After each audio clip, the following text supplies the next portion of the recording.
Hello. Yeah, this is B. Venkatesh, working as Senior Assistant Professor in Pullaya College of Engineering and Technology, Karnool, in CSE department. Now here I am going to discuss some few concepts regarding to the data structures. That is second unit of data structure I am going to discuss here. That are some important features stack and queue. So in this subject or in this unit, we are going to discuss the first topic, that is stack. So stack comes under one linear data structure. It is one linear data structure. And next we will go for next PPT. Under this heading, we are going to discuss what do you mean by stack, what do you mean by ADT, what do you mean by applications. What is stack? ADT. What do you mean by ADT? ADT represents abstract or abbreviated as abstract data type. Under this abstract data type, we are going to discuss only some terms or some basic concepts regarding to stack and what are the fundamental operations, only the operations that can be performed on stack, but not implementation of all these operations. So next we will go for next slide. Here first we have what is the definition or what is a stack. Stack can be defined as stores a set of elements or elements in a particular order. And the stack follows a very nice feature, that is last in first out. What do you mean by last in first out? The element which is inserted into the stack as last, that element must be removed as first. That is the definition or principle which is followed by the stack. One of the example for stack representation, here I have taken 3 discs. On the 3 discs we have several plates. Suppose if you want to insert a plate, we can insert a plate on the top of all the elements. On the top, we can insert a plate on top of all the plates. If you want to delete a plate from the disk, we can delete a plate which is inserted as a last. We need to delete that plate as a first. Then we need to go for next slide. As I have given a message, here stack follows last in first out mechanism. So see, here we have taken a stack. That is, first we have inserted A. After inserting A, then the top value is incremented, then we need to insert B. After inserting B, then the top value is incremented, then we can insert C. After inserting C, then we need to increase the top value, then insert D. After D, then increase the top value, then we need to insert E. While coming to the deletion, first we need to delete E. After deleting E, then we need to delete D. Before we are going to delete D, first we need to decrease the top value, then we need to delete the D. After deleting D, then we need to decrease the top value, then we need to decrease C. After deleting C, then we need to decrease the top value, then we need to delete B, then we need to decrease the top value, then we need to delete A. Now the stack is empty. This is the scenario which is followed by stack. Then we'll go for next slide, that is what are the applications of stack.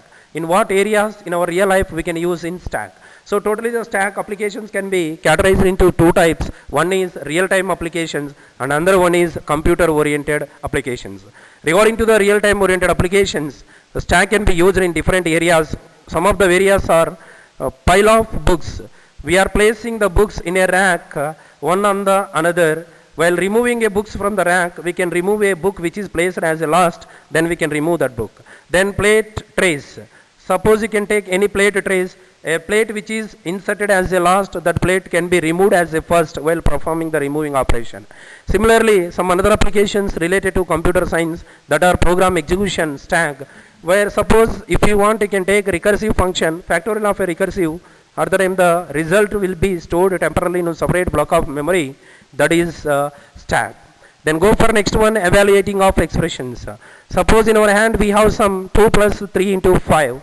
Among this expression, we have 2 operators, plus and multiplication. First multiplication will be evaluated first. At the time of evaluating expressions, some results will be stored in temporary area, which is called as a stack. These are the some applications of stack.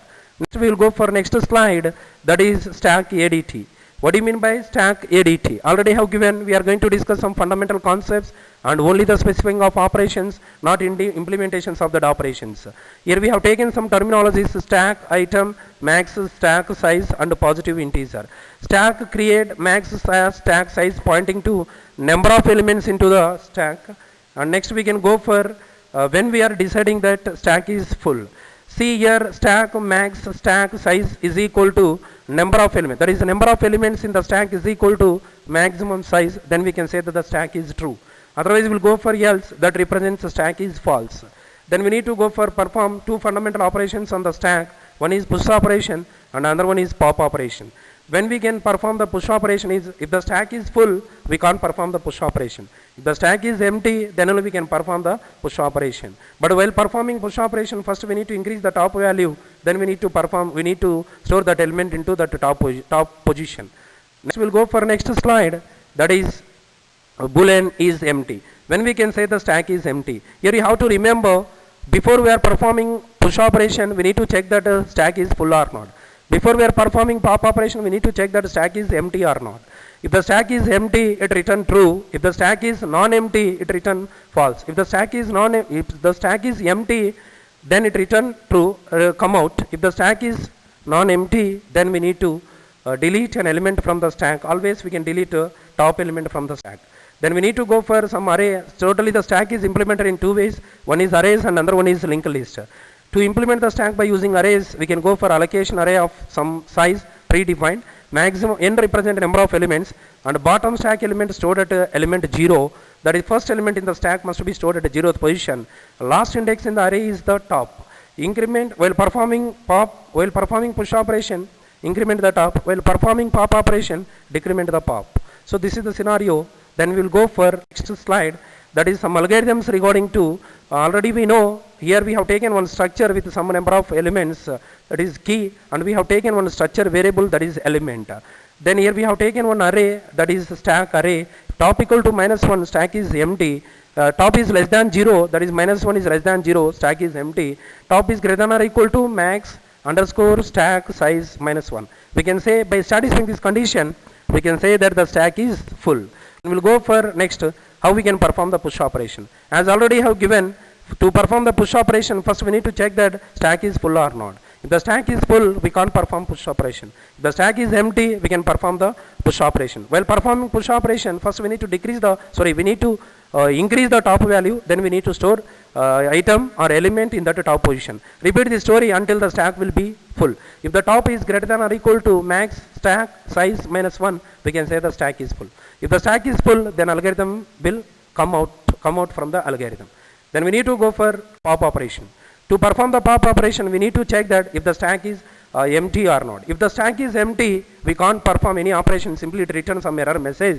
If the stack is non-empty, it having some elements, then only it is possible to perform the pop operation. So to perform the pop operation, first we need to delete an element from the stack. After deleting an element from the stack, then we need to decrease the top value. After decreasing the top value, then we need to delete the element which is pointed by top. So this is the entire scenario. Finally, we have understand that while performing push operation, increase the top value, then store element into the top position. While performing pop operation, first we need to delete an element from the stack by pointed by top, then we need to decrease the top value. So that is, thank you.